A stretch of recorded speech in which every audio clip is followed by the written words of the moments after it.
आज की इस वीडियो में हम क्या क्या डिस्कस करने वाले हैं। सो गाइस, सबसे पहले तो आज की इस वीडियो में हम डिस्कस करने वाले हैं कि जो आप लोग पूछ रहे हैं बार बार कि क्या मैम हमारा सेकेंड ईयर के अंदर माइग्रेशन होगा।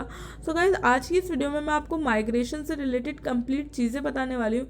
एंड यस गाइस, जितनी भी चीज़ें मैं आपको एक्सप्लेन करूँगी वो कुछ भी फेक नहीं है, कुछ भी झूठ नहीं है। जितना मैंने अपनी रिसर्च के अकॉर्डिंग पता किया है, आप लोगों को सारी चीज़ें अच्छे से मैं आपको बताने वाली हूँ। इसके अलावा गाइज, आपका जो सेकंड डाउट बार बार आप लोग पूछ रहे हैं वो ये है कि मैम ER वाले सब्जेक्ट का एग्ज़ाम हमें कब देना होगा। तो गाइज, अगर आपकी किसी सब्जेक्ट के अंदर ER आई है, बेसिकली ER का मतलब होता है कि किसी सब्जेक्ट में आपके कम मार्क्स आए हैं और या आप फेल हो गए हैं, तो उसका एग्ज़ाम आपको कब देना होगा। इसके अलावा गाइज, आप में से बहुत सारे स्टूडेंट बार बार पूछ रहे हैं कि मैम मेरे 20 मार्क्स आए हैं, मेरे 25 मार्क्स आए हैं, तो क्या मैं उस सब्जेक्ट में पास हूँ या फेल।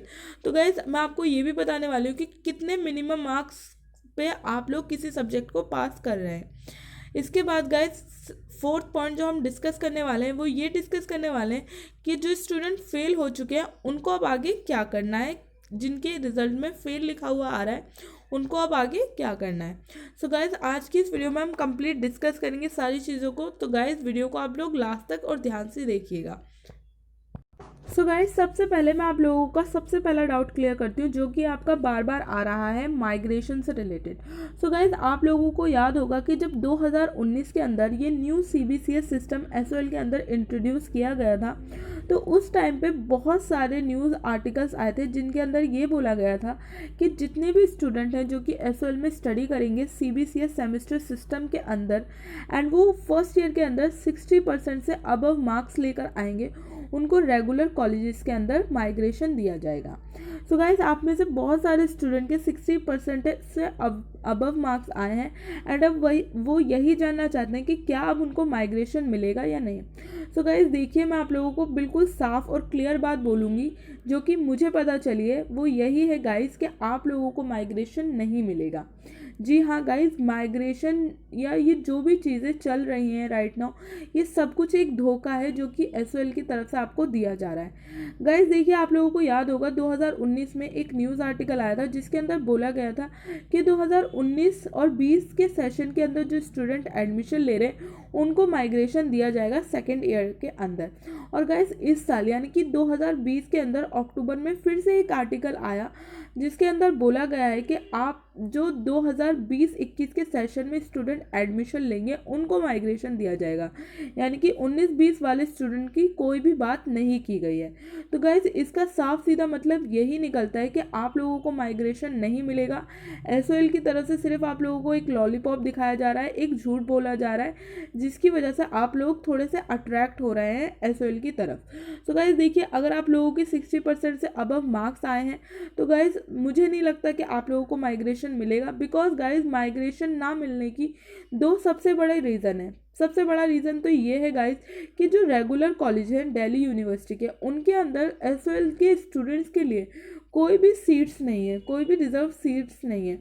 एंड गाइज, आप लोगों को ये चीज़ अच्छे से पता होगी कि जो दिल्ली यूनिवर्सिटी के रेगुलर कॉलेजेस हैं उनके अंदर सीट्स की बहुत ज़्यादा कमी है। एंड गाइस, सीट्स की कमी होने की वजह से ही आप लोगों का माइग्रेशन पॉसिबल नहीं है। गाइस, माइग्रेशन एक ही कंडीशन में पॉसिबल हो सकता है जब रेगुलर कॉलेजेस के अंदर सीट्स को इंक्रीज़ किया जाए एंड SOL वाले स्टूडेंट के लिए कुछ सीट्स को रिजर्व किया जाए। सो गाइज, अभी मेरे अकॉर्डिंग आप लोगों को माइग्रेशन के बारे में नहीं सोचना चाहिए, बिकॉज माइग्रेशन से रिलेटेड अभी तक कोई भी न्यूज़ नहीं दी है SOL ने, सिर्फ SOL की तरफ से बात को टाला जा रहा है। So guys, I am sure आपका ये डाउट क्लियर हो गया होगा। जो गाइज हमारा सेकंड पॉइंट है जिसके बारे में हम डिस्कस करेंगे वो ये है कि अगर आपके किसी सब्जेक्ट के अंदर ER आई है यानी कि बैक आई है तो आपको उसका एग्ज़ाम कब देना होगा। तो गाइज देखिए, यहाँ पे मैं आपको बिल्कुल सिंपल लैंग्वेज में समझाऊंगी कि अगर आपकी फर्स्ट सेमेस्टर के अंदर किसी सब्जेक्ट के अंदर ER आई है, फर्स्ट सेमेस्टर के अंदर आपके पास 4 सब्जेक्ट थे, 2 डिसिप्लिन कैटेगरी के, एक AECC वाली कैटेगरी का जिसके अंदर आपने इन्वायरमेंटल साइंस पढ़ी है, और दूसरा था आपके पास लैंग्वेज। तो गाइज, अगर आपके इन चारों सब्जेक्ट में से किसी में भी बैक आई है फर्स्ट सेमेस्टर के अंदर तो उसका एग्ज़ाम आपको थर्ड सेमेस्टर के साथ देना होगा। इसके अलावा अगर आपका सेकेंड सेमेस्टर में किसी सब्जेक्ट में बैक आई है तो उसका एग्ज़ाम आपको फोर्थ सेमेस्टर के साथ देना होगा। सो गाइज ये मैंने आपको सिंपल लैंग्वेज के अंदर क्लियर बता दिया है, आई एम श्योर आपको समझ आ गया होगा।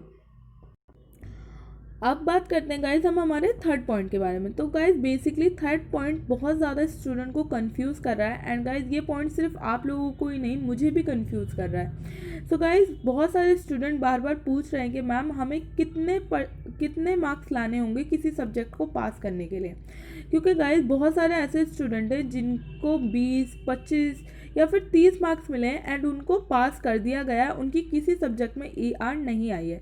एंड बहुत सारे ऐसे भी स्टूडेंट हैं जिन्होंने बहुत अच्छा असाइनमेंट सबमिट किया था, फिर भी उनकी बिना किसी वजह से एक सब्जेक्ट में 2 सब्जेक्ट में ER आई है। सो इस वजह से बार बार स्टूडेंट यही सवाल पूछेंगे मैम हमें कितने मार्क्स लाने होंगे मिनिमम किसी सब्जेक्ट में पास होने के लिए। तो गाइज देखिए इस सवाल का जवाब मेरे पास नहीं है, क्योंकि गाइज SOL की तरफ से कुछ भी ऐसा क्लियर नहीं बताया गया है कि आपको इतने % मार्क्स लाने होंगे किसी सब्जेक्ट को पास करने के लिए। मैंने आप लोगों का रिजल्ट अच्छे से चेक किया है, उसके अंदर बहुत सारे ऐसे स्टूडेंट हैं जिनको 20, 25, 30 मार्क्स मिले एंड उनको पास कर दिया गया, उनके किसी सब्जेक्ट में ER नहीं है। बट बहुत सारे ऐसे स्टूडेंट हैं जिनको बिना वजह ER दिया गया है। अब गाइज ऐसा क्यों हुआ है ये तो SOL को ही पता होगा, क्योंकि इसके बारे में कोई कुछ भी नहीं बोल सकता। लेकिन गाइज यहाँ पे मैं आप लोगों को एक चीज़ अच्छे से क्लियर कर देती हूँ, अगर आपकी किसी सब्जेक्ट में ER लिखा हुआ आ रहा है तो अब आप लोग उसका कुछ नहीं कर सकते, आपको उस सब्जेक्ट का एग्ज़ाम दोबारा से देना ही होगा, क्योंकि गाइज आप लोगों का रिज़ल्ट रिलीज़ हो चुका है। अब इस रिज़ल्ट को चेंज करना बहुत ज़्यादा मुश्किल है, इसको चेंज नहीं किया जा सकता।